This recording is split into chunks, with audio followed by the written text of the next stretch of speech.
After a series of attacks, most of them against Muslims and over the issue of beef, Prime Minister Modi broke his silence today, choosing to do it at Mahatma Gandhi's ashram in Gujarat. He said nothing justifies lynching and that no one can take the law into their own hands. In fact, this is the strongest statement he's made on the issue yet. He did speak last year as well on the Dalit violence and on Gau Rakshaks as well at that time, but this time the language was much firmer. The question is, will his message be heard? The Prime Minister chose Mahatma Gandhi's ashram to deliver his strong message. Killing humans in the name of protecting the cow is wrong. After a series of recent mob attacks, the latest, the killing of a young boy called Junaid.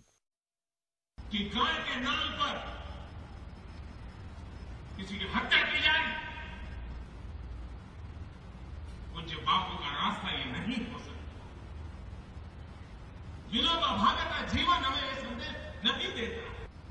देशवासियों से आग्रह करूं, हिंसा समस्याओं का समाधान नहीं है।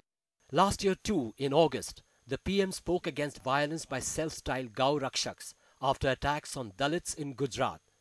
But the violence continued. This time, the statements are much stronger.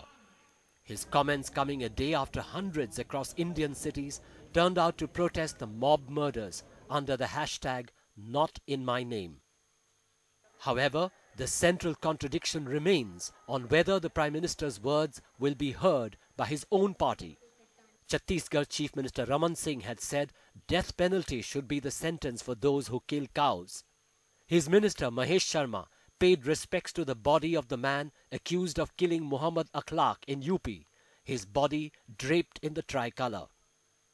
And Chief Minister Vasundhara Raje of Rajasthan still hasn't commented on the mob murder of Pehlu Khan in her state. The opposition reacted, saying action is needed at this time, not just words. Mamata Banerjee tweeted today, "We condemn killings taking place in the name of Gau Raksha. This must stop now. Just words are not enough." Lynching के बारे में या जो आज statement दिया है वो under public pressure दिया है. This is all just I wash. For the family of 16-year-old Junaid, who was stabbed to death amid abuse of being anti-national and a beef eater, there is some hope, but also some skepticism. प्रधानमंत्री ने बोला है, ठीक है, बोलते हैं, तो ये रुकते तो है नहीं. ये बदमाश, ये डकैत नहीं. प्रधानमंत्री ने बोला है तो होगा भी. ऐसी बात नहीं है. जब प्रधानमंत्री ने बोला है, कहा है, इस पे रोक भी लगेगी.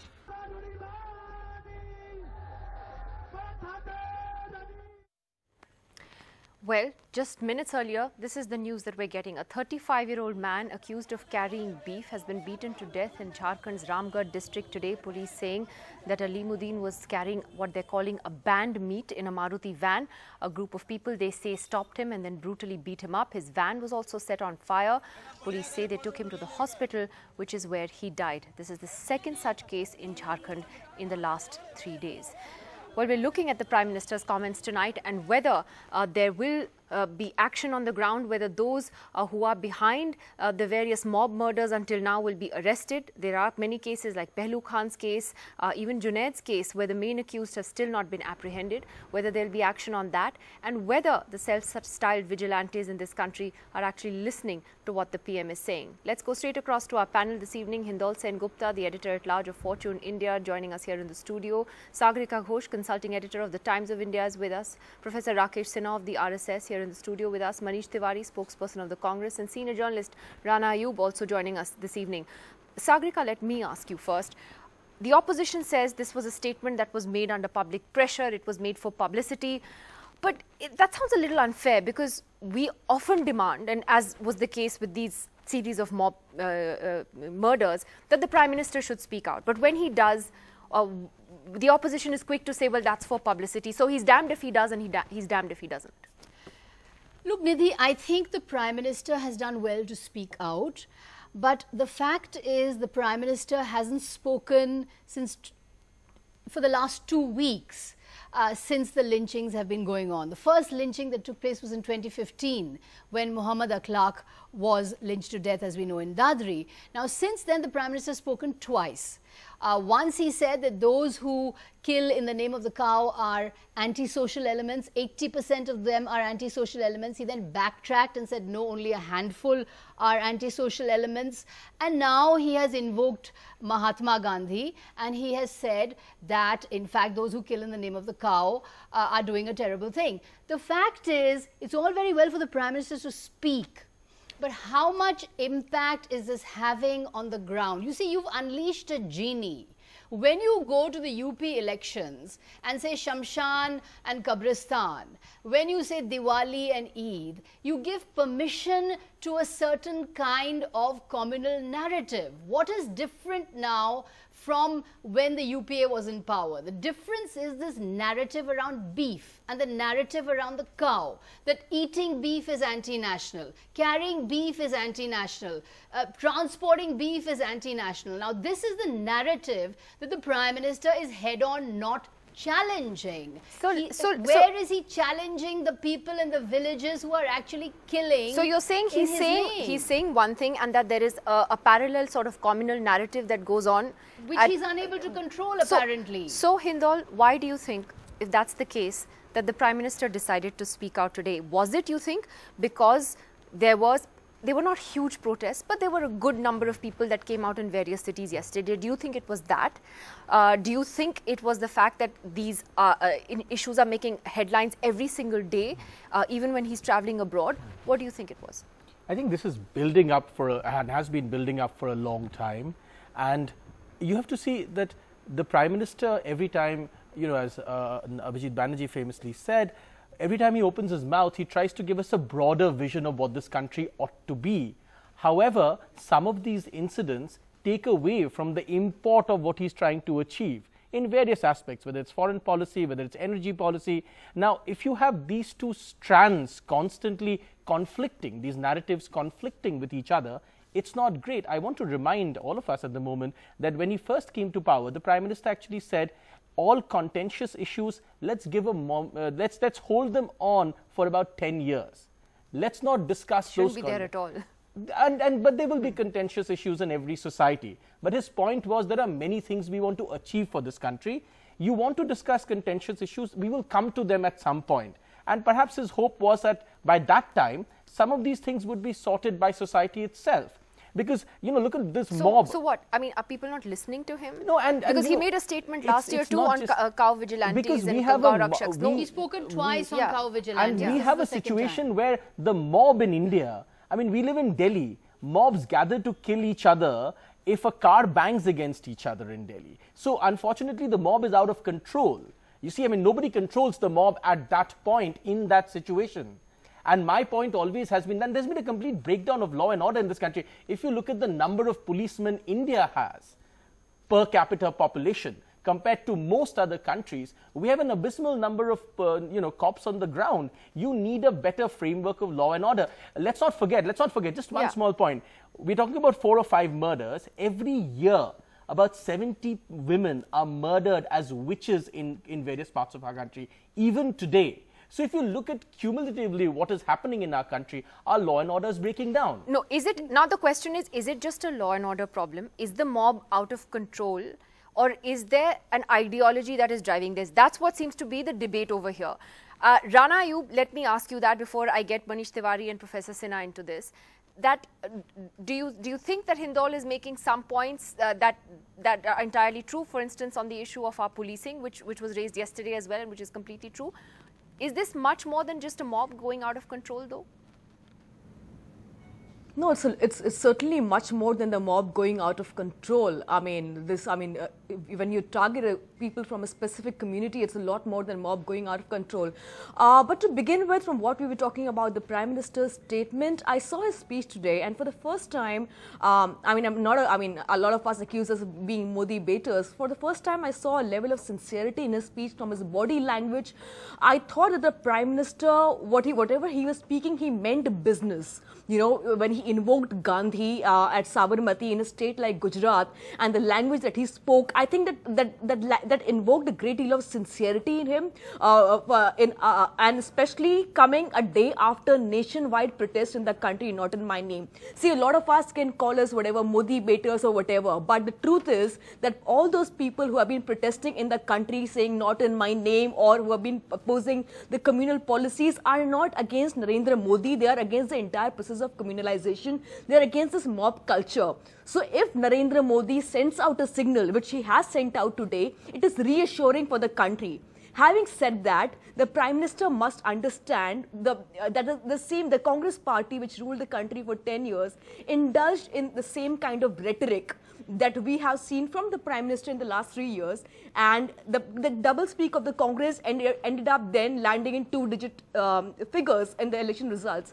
There are a few caveats in place. The Prime Minister has made a great speech today. It's reassuring. He has spoken like the Pradhan Sevak of 1.2 billion people.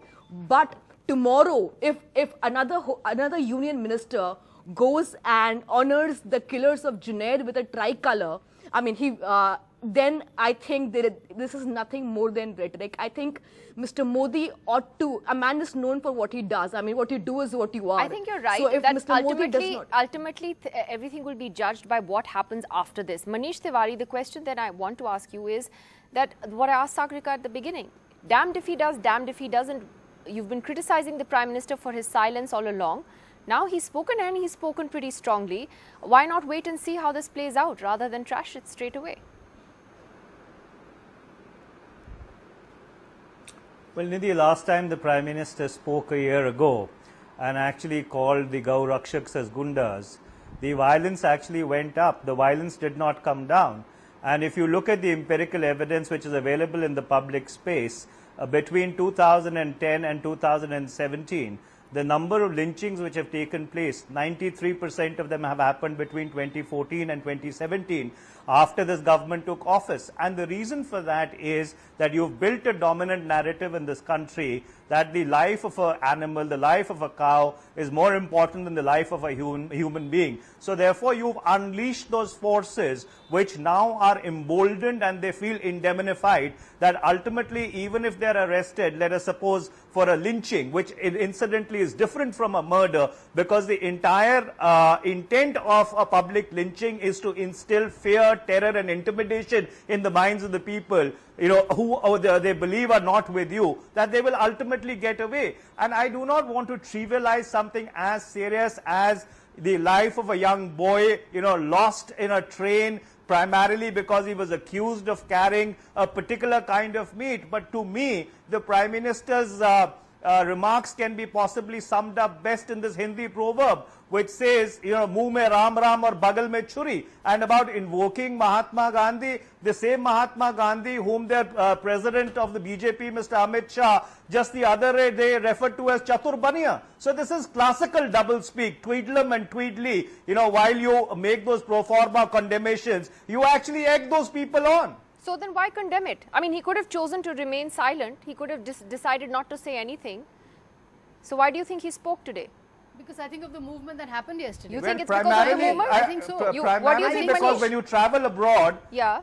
Okay. No, when you travel abroad, Nidhi, let me complete. When you travel abroad and you're trying to market, you know, your vision of India, and the dominant headlines in the New York Times or the Washington Post or the other newspapers are about people getting lynched in the name of the cow, or press freedoms being curtailed, you know, public discourse being muzzled, it doesn't play out very well. So therefore, you have to make these pro forma pronouncements in order to distance yourselves from those people you're egging on. It might be both. I'll get Professor Rakesh Sinha to respond to that. Why do you think he spoke? I mean, I know you're not going to admit that it's because of people protesting in various cities yesterday. But what did you think of those protests? Do you think that the Prime Minister would have noticed them yesterday and would have taken note of the fact that ordinary citizens did come out? It wasn't a political protest. I don't devalue any protest. In democracy, we should respect each other. And if any protest or any voice is coming, we should not delegitimize like others. As others delegitimize RSS protest against the killing of RSS workers in Kerala. Nobody came slogan shouting in the street because Sujit was killed when he was 26 years old. And when cow was slaughtered by the Congress worker, then it was okay, it was a pluralistic Indian society. Now I am coming to the point. Look, the entire discourse is a victim of what I call infantile disorder. Because here I am being called, presuming that I would defend killers of Junaid, directly or indirectly. I am hurt by the killing of Junaid as you are hurt. But we are not concerned about the violence. We are not concerned about the lynching, because I consider lynching in a broader aspect. You see, Muhammad Ayub Pandit was killed in Kashmir, and yesterday no poster was there. No slogan was in his name. No, it was there. No. It was there. They spoke about it on stage. I was there. They spoke let about me- it on stage. let me- I know. I went to that protest. yes, For me, it was as much about Pandit, I'll Ayub tell you, Pandit let as me- it was for let- anybody let else. me Lots make of it people clear. spoke Let me about make- Ayub Let me Pandit. make it clear. Let me No. make it clear. Aap the wahan pe, were you there? If you are re-emphasizing a particular issue, that should be re-emphasized, because priority should be there. But our concern should be, our motivation, objective should be that society should not polarized. We should not make a localized issue as an international issue. Look, we are going Pakistan and London. What message we are giving? Simply law and order issue, and you can give that. There can be interpretation inside the country that there is a Mediterranean loot, there is a minorities are victim. There can be hundred of the debates like that. But when you are going Pakistan and London, saying that look, India has become an orderless state. India No, but you seem to have a bigger problem with the protests. I have not interrupted. Let him finish. There are three people. There are three people. Is the Gaurakshak polarizing society? I have not interrupted. Okay, let him finish. On the same I'm side, saying it sounds like you have a bigger problem with the protests than with the actual murders of people by No, I lynch have mobs. not bigger problem. I have problem that when you are internationalize the law and order issue of India, going to London and Pakistan. But the protesters haven't internationalized I am not against. I am not against the raising. It is the human- mobs. I am not against The moment the mobs kill I am- somebody, I that am- it itself becomes I an am issue not that the world against- media I will am not report. against. I am not against that. No one should raise the human right issue of anyone. I am against scandalizing the issue so that Nidhi, India may I come became in for a disgraceful. moment? Are you against the Disgraceful. Gaurakshak? Can I No, make an I- against they- the they- Gaurakshak? One they- second, guys, one second. Well, let him Why finish. should Give they him are 10 so 10 impatient? seconds. Are you So willing to impatient. No, condemn Nidhi, no, may I come don't in be for a impatient. moment? Manish, one second. Let One me- second, let I'll me come to you. I have not completed my point. Okay. Look, there is a fundamental difference between those who want to protect the cow. Vinoba Bhave has fastened to death. But then you will blame Vinoba Bhave Okay. that he has First created a Manish wants situation. to come in, then Sagrika. And last Yeah. Can I point to just the read last out a point to the quote Congress. from Gandhi? Rahul Gandhi has Nidhi, I find this you argument. consider Narendra Modi as Manmohan Singh, that he said too late, too little. And I find Congress spokesperson in different channels declaiming Rahul Gandhi, not directly taking his name, but say no, Prime Minister has spoken, he has spoken well. So let your Really? guide your leader Let first. me know which Congress He is spokesperson devaluing, said that. he is That's devaluing. news. One second. Okay, Manish has a point. Nidhi, can I make Yes, a- and can I Rana, make a give me a quick comment, second. Nidhi? Okay, first Manish, yes. Nidhi, I find this argument to be a bit of an oxymoron, if not laughable. The BJP or the RSS is pretty all right if they collect the diaspora in every capital around the world, and actually get them to praise their achievements or whatever it is. But if the same diaspora gets concerned about what is happening on Narendra Modi's watch, then you want to shoot Sir, that diaspora as you being are anti-national. damaging the nation's So you're identity. trying to You are- run we with the can hare and fight hunt each with other. the hound. This- You are don't doing have this a problem mistake. when all Nidhi, can I make a Manish quick Tiwari, point, you are please? doing the One mistake second. of committing the Prime mistake Minister, which but when the may same come people into One the second, debate. everyone's talking at the same time. Please, one second. Decry what is happening Okay, on your guys. watch. You have a problem with them. You are Then the damaging the diaspora nation's becomes prestige. Okay, anti-national. Manish, one second. I want to read out a quote from Gandhi. Yes. How can I No, force you have a anyone? problem when the same No, people no, one I second, don't have a problem. Okay, As guys, long guys, as one India does second, not belong please. to me We or can't- you we or can't- me. it India doesn't- I don't belongs to recognize 125 myself crore right people. now. And One people second. will not forgive you. Those who are One second. internationalizing the issue, How can they I will not be force- But why is forgiven. this? Why is it Manish second. Tiwari's fault that it's internationalized? It's internationalized because it's happened. That's not because people absolutely the most protested about pathetic it. argument I've Who ever are heard. going? I consider international conspiracy to defame India. There are It's an incidents. I international accept that. Nidhi, can I There are please incidents. make By a quick whom? point Do here? you By believe who? that Can I Prime please Minister make a can quick please point One here? second. We're the same You said there's an international There conspiracy. is Okay, no guys, I'm international bringing everybody's conspiracy mic in down order so to that I can hear him. increase One your second. stature, but when the same diaspora Guys, please. Do you believe that RSS and BHP or Prime Minister are behind it? No. I am asking you, when you say it's an international conspiracy, whose conspiracy is it? ISI Name might names. be, because ISI... It's an ISI yes, conspiracy. I say ISI is funding certain elements who are leading such Who are the people doing the killing? Internationalizing the issue. Who are Yes, the ISI people- is but funding. who are the people doing ISI the is killing? interest to defame India, disgrace India, create... So who's defaming India? Who is defaming? Is it the killers? Is it the killers who are defaming India, or the people who are? Then who's defaming India? Can I please make in an America there is intervention? no killing. In Pakistan there is no No, killing. no. In London there is no killing. Should we not London aspire to there is our no own standard? No, no. Who is defaming India? Killing in the name of the cow is what we're talking about. The systematic killing in the name of the cow. Who is defaming India? I am telling you.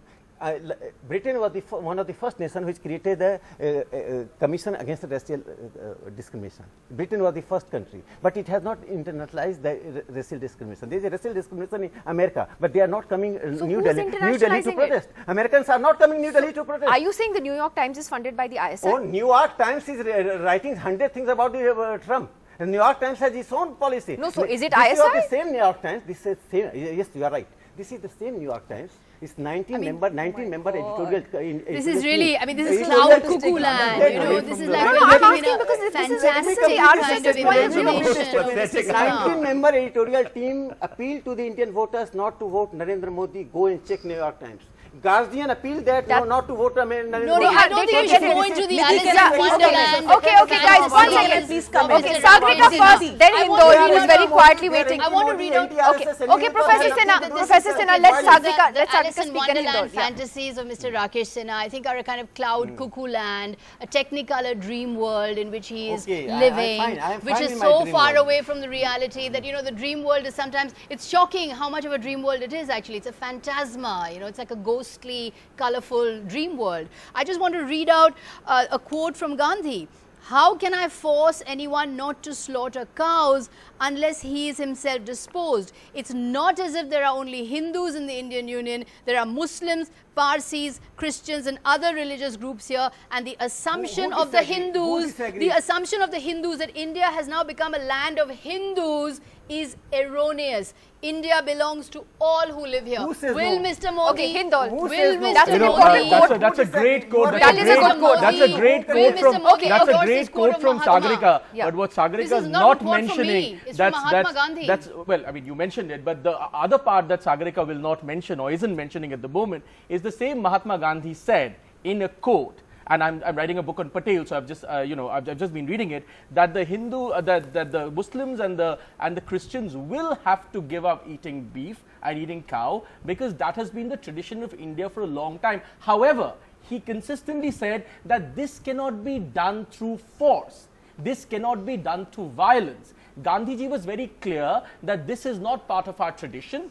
However, and this should not happen in India. That's why we have it in directive principles of state policy. We have. I don't think Gandhi would ever intrude I into the individual rights I will of tweet people, this out to you. or would I will tweet this out to you. use state But power without to impose his ideology. Okay, Gandhi did let not use Hindol his finish. state power to impose his very ideology. clear. Gandhiji was absolutely clear that eating beef in the country and the slaughter of cattle has to be stopped in India, but he was equally clear that it cannot be done through violence. Okay, it okay, Rana, okay, one second, please,